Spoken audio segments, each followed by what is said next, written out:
Tudo bem com vocês? Galera, eu tô aqui para falar com vocês sobre trabalho, consumo e lazer, ok?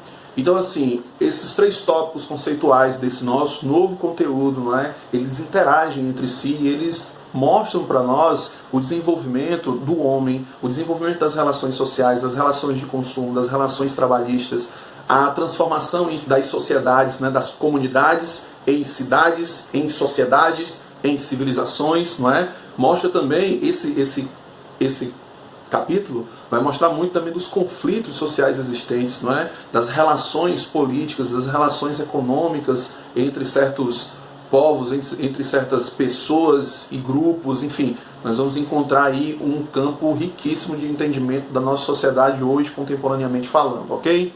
Então, assim, gente, antes disso nós temos que fazer uma conceituação histórica. Vocês podem ver que trabalho, consumo e lazer é o nosso tema, é o nosso conteúdo, certo? Mas antes de explicar qualquer coisa, eu preciso fazer uma interpretação histórica sobre o trabalho, certo? Então vamos aqui. Gente, o trabalho, você pode assistir vários filmes, documentários, você pode ler vários livros e você vai ver uma coisa comum no trabalho, tanto no Oriente como no Ocidente, certo? O que é? O trabalho, ele não era para pessoas nobres, nem para pessoas ricas, para pessoas que tinham bens, né, que tinham fortunas, não era.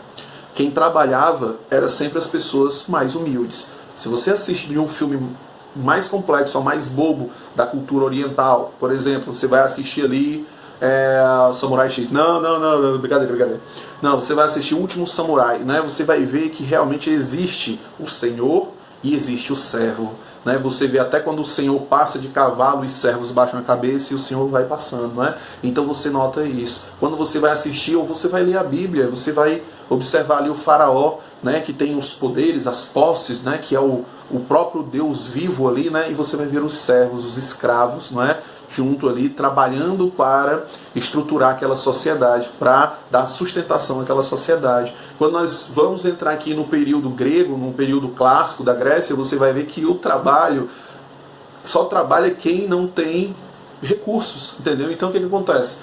O homem virtuoso na Grécia Antiga era o cara que tinha um tempo para o ócio, que tinha como parar, refletir, pensar sobre a vida, sobre as questões da polis, que tinha como pensar sobre as questões éticas e morais, que tinha como pensar em analisar a natureza e ver de onde foi que veio isso tudo aqui.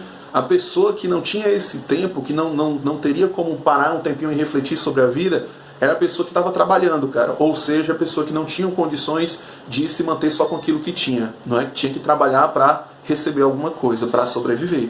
Então perceba que o trabalho, ele está conectado intrinsecamente, desde o princípio do que é trabalho, né, com a questão da necessidade de algumas pessoas frente ao poder de outras pessoas, ok? E a gente vai encontrar isso durante muitos períodos, muitas situações da nossa história, ok? Então vamos lá, gente. Então o que a gente encontra aqui? Ó? Nós temos a palavra tripalium, que em latim não tem uma ligação tão grande com o trabalho, porque é uma punição, é um instrumento de tortura com 3 estacas, onde o indivíduo ficava lá, de braços e pernas abertas, pregado em 2 estacas que faziam X, e tinha uma terceira estaca no meio, né, atrás segurando esse X. Né? Eu vou botar aqui, pronto, vou botar uma imagem aqui, ok? Ó, olha aí, isso aí é o tripalium, ok? Tranquilo? Então assim, gente, o tripalium, ele vai derivar o que? Ele vai produzir a palavra, né? As pessoas vão retirar do tripalium a palavra trabalhar. A palavra trabalhar vai vir de tripalium, né? Do esforço, da pena, da punição, não é? Então perceba que desde o início a palavra trabalho, ela vem mais enraizada com o esforço físico, com a punição, com a pena, e isso ia para as pessoas, para os povos mais fracos, para os indivíduos mais fracos, porque os ricos não iam passar por isso, certo? E aí vem essa interpretação da força, essa interpretação do sofrimento que se liga aí com o trabalho, né? Trabalho, tripalho, né? Produz, né? A palavra trabalhar, né? A palavra trabalhar vem do tripalho. Aí o que acontece, gente? Nós temos aqui, ó, antigo, medieval. Aqui, gente, eu não estou especificando diretamente, até porque o nosso objetivo é o entendimento sobre o trabalho, principalmente na modernidade, né, e na contemporaneidade, onde nós vamos falar de revoluções e coisas do tipo, certo? Então o que acontece aqui, gente? Ó, Na antiguidade, gente, quando nós temos aí o Egito, quando nós temos os gregos, quando nós temos os persas, uma das coisas que nós vamos encontrar demais é isso aqui, ó, escravos, ok? Escravos. Você pode até ver um filmezinho meio bobinho que é 300 de Esparta, né? No filme 300 de Esparta você vai ver uma fala do rei Leônidas para um compatriota dele, né? Espartano, ele vai dizer assim: olha, o exército desse cara tem milhares, enfim, e a gente aqui só um punhado de 300 homens, não sei o quê. Aí o Leônidas diz assim: opa, nós somos homens livres, ali são escravos. E quando você começa a assistir o filme, você vê como o indivíduo era tratado na chibata, como a vida do indivíduo é descartável, a vida de quem é descartável, do servo, do escravo, né? Do indivíduo que é subalterno, né? Então perceba que nós temos aqui na antiguidade a questão da escravidão, mas também nós vamos ter a servidão aqui também, ok, gente? Nós vamos também ter a servidão, só que ela vai ficar mais evidente no período medieval, certo? Aí você me pergunta, qual é a diferença de servo e de escravo? O escravo, gente, ele é forçado a fazer alguma coisa. O escravo é uma propriedade do Senhor, né? O servo, ele é um indivíduo que vai trabalhar para o Senhor, vai se submeter às ordens do Senhor, mas ele não vai estar no mesmo patamar do escravo, porque ele não é objeto do senhor feudal, né? Ele é só um servo, ok? E aí nós encontramos a questão do trabalho já aí existente. O trabalho, exercitar constante, diário, vai estar nas mãos desses indivíduos. Os senhores, os donos de terra, os donos que têm o poder na mão, esses aí não vão entrar na labuta como esses outros indivíduos, ok? Então nós encontramos isso no Egito Antigo, nós encontramos isso daqui no período medieval. Aí você me diz, ah, mas o faraó trabalhava. Que trabalho?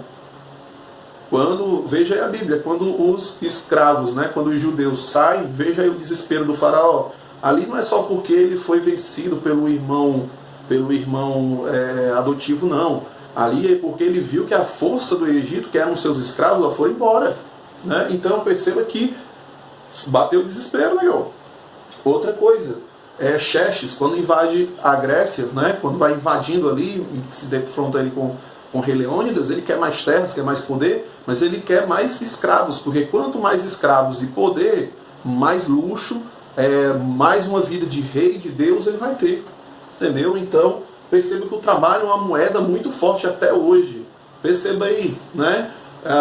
Falam muito da economia, falam muito da quarentena que vai prejudicar a economia, mas qual é o ponto? Se a economia vivesse por si só, se ela produzisse a si mesma, se ela tivesse força própria, ninguém estaria temeroso. Só que no momento que você vê que a economia precisa do trabalho do cara no chão da fábrica, precisa do indivíduo ali trabalhando diariamente, né, passando por metas, passando por situações de conflito, então perceba que aí entra um problema, porque e aí?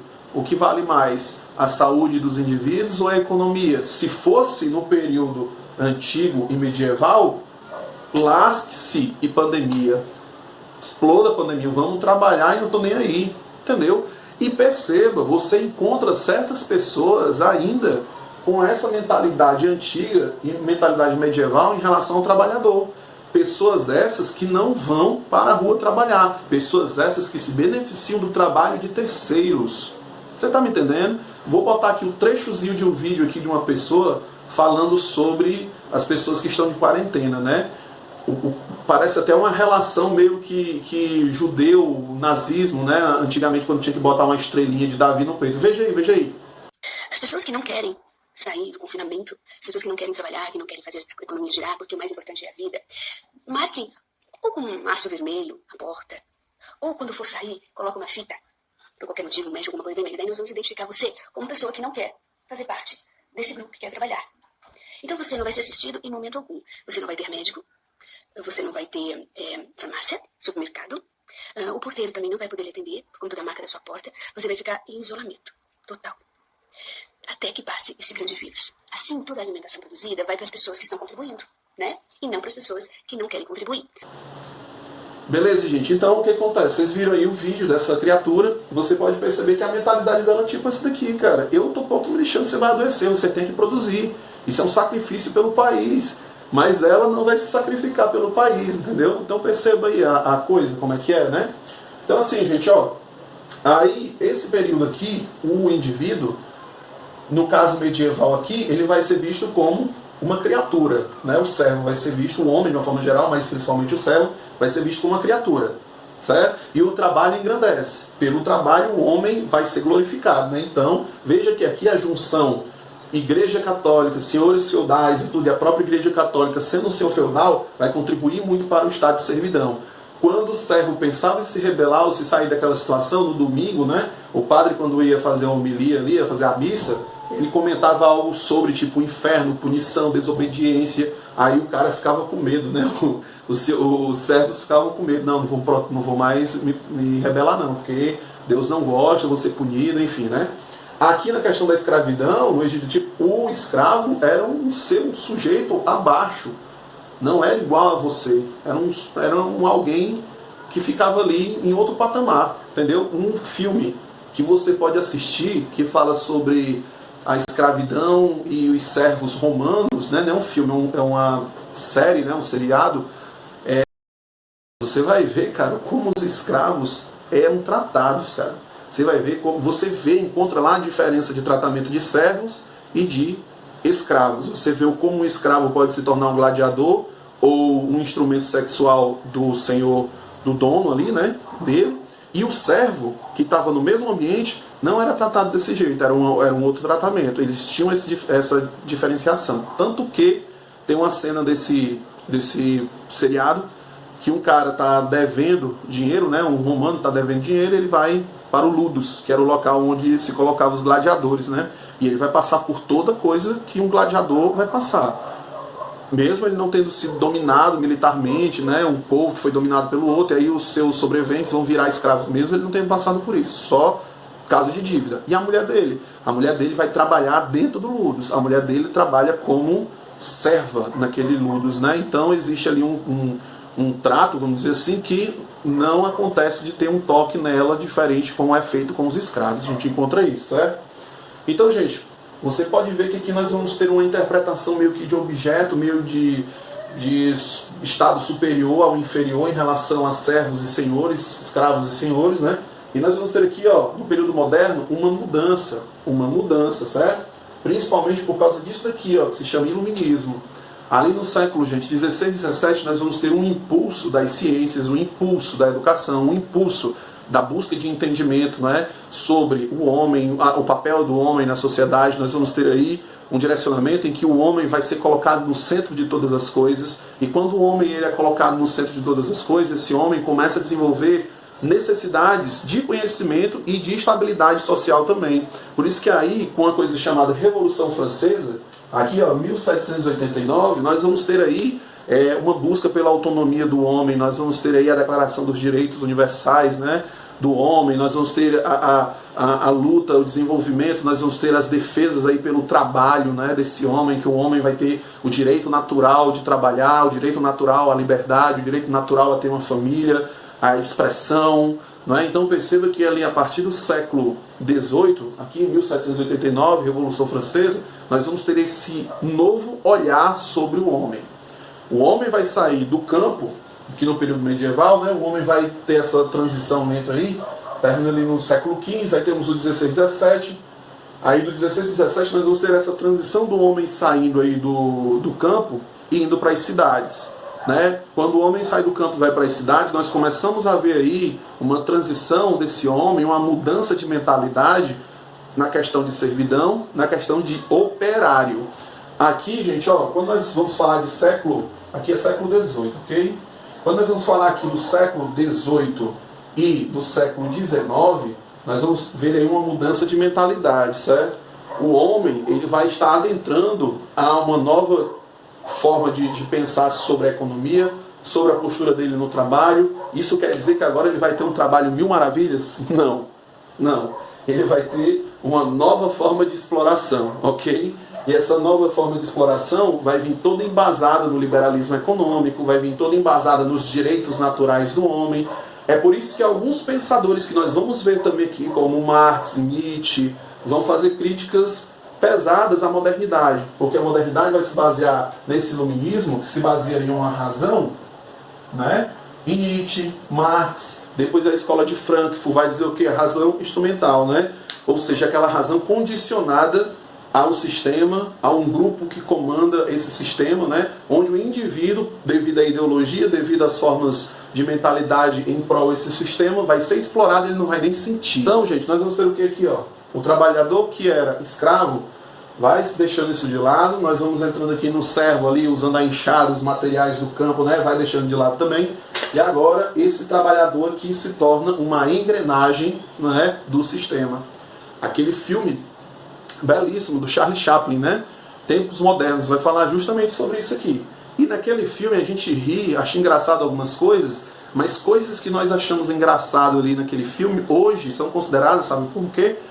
Como síndrome do pânico, considerado como depressivas, ansiedade, assédio moral. Você encontra muitos elementos naquele filme que vão de encontro a isso. Quando Charlie Chaplin dorme apertando o parafuso, acorda apertando o parafuso, sai de casa até chegar à fábrica apertando o parafuso e volta da fábrica para casa apertando o parafuso, gente, aquilo ali não é normal. Ele não está normal. Aquele cara está condicionado àquele sistema a tal ponto que ele adoeceu. Entendeu?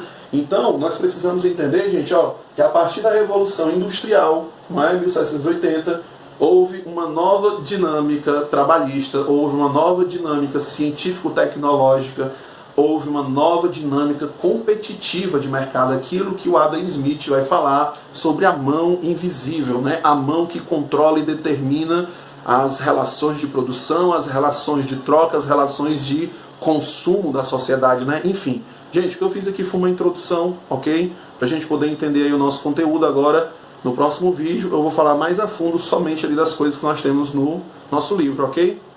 Beleza? Falou!